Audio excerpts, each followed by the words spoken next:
Houthi के इंतकाम की हो चुकी है शुरुआत। अब इजराइल में गिरेंगी लाशें ही लाशें।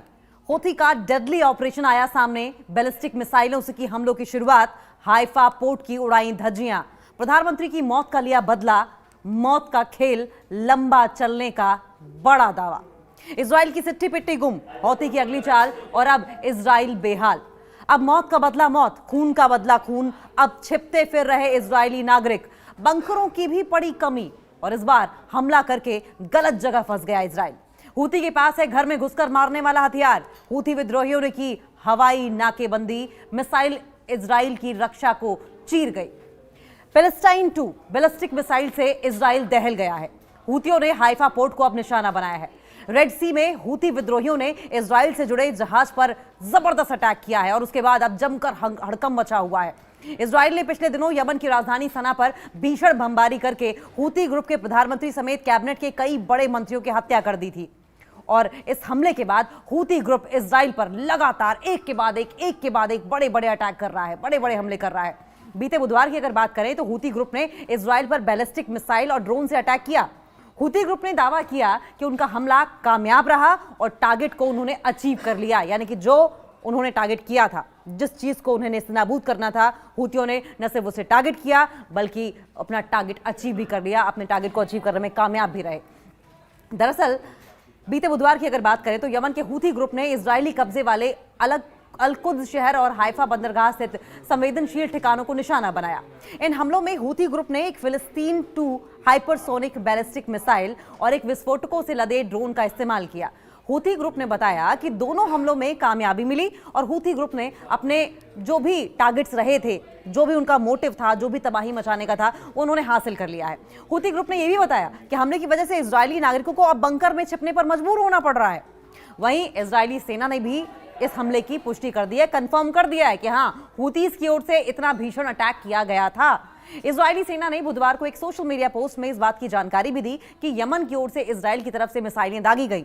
इजरायली सेना ने दावा किया कि उन मिसाइलों को हवा में ही नष्ट कर दिया गया, यानी कि हर तरीके से हूथी इजरायलियों पर भारी पड़ रहे हैं। यमन के हूथी ग्रुप ने कहा कि उन्होंने पैगंबर मोहम्मद के जन्मदिन की पूर्व संध्या पर एकजुटता के लिए ये हमले किए थे। मोहम्मद ने उत्पीड़ित करने वालों के खिलाफ खड़े होने और उनके प्रतिनिष्ठा को अस्वीकार करने की शिक्षाएं दी हैं और इस बात का जिक्र करते हुए हूथियों ने मोहम्मद की तारीफ की और खुद को मोहम्मद का रिप्रेजेंटेटिव बताकर इजरायलियों पर हमला करते हुए नजर आए और लोगों के बीच इस तरह का संदेश देते हुए नजर आए कि जैसे हम उनके अनुयायी हैं और हम उनके रास्ते पर चलते हैं। आखिर में हूथी ग्रुप ने फिलिस्तीनी जनता के प्रति अपनी प्रतिबद्धता को दोहराया, अपनी सॉलिडारिटी को दोहराते हुए कहा कि हूथी ग्रुप तब तक हमले जारी रखेगा जब तक कि इजरायली सेना गजा में नरसंहार को, मैसेकर को, कार्नेज को खत्म नहीं कर देती। देखिए, रेड सी की अगर बात करें तो लाल सागर में हूथी विद्रोहियों ने इजराइल से जुड़े जहाज पर अटैक किया था, जिसके बाद हड़कंप मच गया था। यमन के हूथी विद्रोहियों ने उत्तरी लाल सागर में एक जहाज पर अटैक करने का दावा किया है। हूथी सैन्य प्रवक्ता याह्या सरिया ने अपने बयान में कहा कि उनकी ड्रोन और मिसाइल यूनिट ने सशक्त ऑपरेशन के तहत MSC-AB नामक जहाज को निशाना बनाया था। हूथी संगठन का इल्जाम यह है कि यह जहाज इजराइल से जुड़ा हुआ था और वेस्ट बैंक के बंदरगाहों में एंट्री पर लगाए गए सैंक्शंस का, प्रतिबंध का उल्लंघन कर रहा था।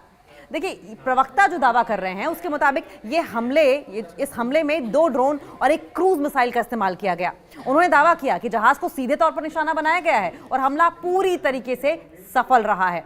हालांकि अब तक अंतर्राष्ट्रीय समुद्री एजेंसियों या स्वतंत्र स्रोतों से इस हमले की पुष्टि नहीं हुई है।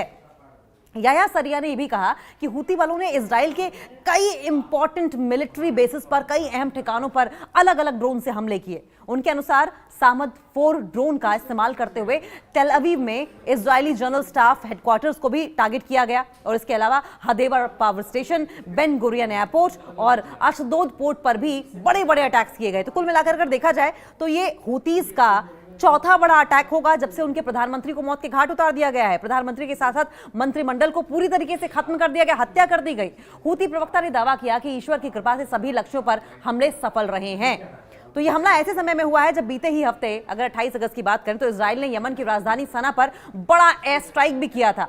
इस हमले में हूथी एडमिनिस्ट्रेशन के प्रधानमंत्री समेत कई सीनियर मंत्री मारे गए थे और यह पहली बार था जब इजराइल ने हूथी सरकार के शीर्ष नेताओं को निशाना बनाया। और उसके बाद से हूती विद्रोही लगातार बदले की कार्रवाई कर रहे हैं, एक के बाद एक हमले, चाहे वो आसमान से हो, समुद्र से हो या फिर जमीन पर हो, वो लगातार बदले की कार्रवाई कर रहे हैं। 31 अगस्त को हूती लड़ाकों ने सऊदी अरब के यानबू पोर्ट के पास इजरायली स्वामित्व वाले, यानी कि इजरायली कब्जे वाले टैंकर स्कारलेट रे पर हमला किया था। और इस हमले को भी हूतियों ने गाजा में फिलिस्तीनियों के समर्थन के नाम पर अंजाम देने का दावा किया। देखिए, हूती बार बार कह रहे हैं कि हम खून का बदला खून से लेंगे, हमले का बदला हमले से लेंगे। इजरायली एयर स्ट्राइक में पीएम और मंत्रियों की मौत से हूती भड़के हुए हैं और अब जवाबी हमले की कसम खाई है, इजराइल को खत्म करने की कसम खाई है। यमन के हूती विद्रोहियों और इजराइल के बीच लड़ाई तेज हो सकती है, जो कि हम दिन पर दिन देख भी रहे हैं। अपने प्रधानमंत्री और कई सीनियर अधिकारियों की इजरायली हमलों में मौत के बाद हूतियों ने इसका बदला लेने की कसम खाई है। यमन में हूती विद्रोहियों द्वारा पहले तो यूएन के, संयुक्त राष्ट्र के 11 अधिकारियों की गिरफ्तारी की गई। पहले रेड की गई इन ऑफिस में और उसके बाद गिरफ्तारी की गई। हूतियों का दावा यह है कि ये यूएन ऑफिसर जो थे वे वहां पर जासूसी करने के लिए मौजूद थे और जब से इन 11 यूनाइटेड नेशंस ऑफिसर्स की गिरफ्तारी की है हूतियों ने, उसके बाद से अंतर्राष्ट्रीय समुदाय इस वक्त सख्ते में है। इंटरनेशनल कम्युनिटी इस वक्त चौंकी हुई है। ये जो इंसिडेंट था, ये यमन में चल रहे सिविल वॉर या गृह युद्ध और अंतर्राष्ट्रीय शांति के जो प्रयास थे, इस लिहाज से बहुत इंपॉर्टेंट है, क्योंकि लगातार इंटरनेशनल पीस की बात की जाती रही है। लेकिन अगर इस तरह की यूएन मेंबर्स के गिरफ्तारी की घटनाएं हूतियों द्वारा सामने आती है तो जाहिर है ये सोचने का विषय जरूर है। यमन के हूती विद्रोहियों ने ताजा दमन अभियान की अगर बात करें तो कम से कम 11 संयुक्त राष्ट्र कर्मियों को गिरफ्तार किया।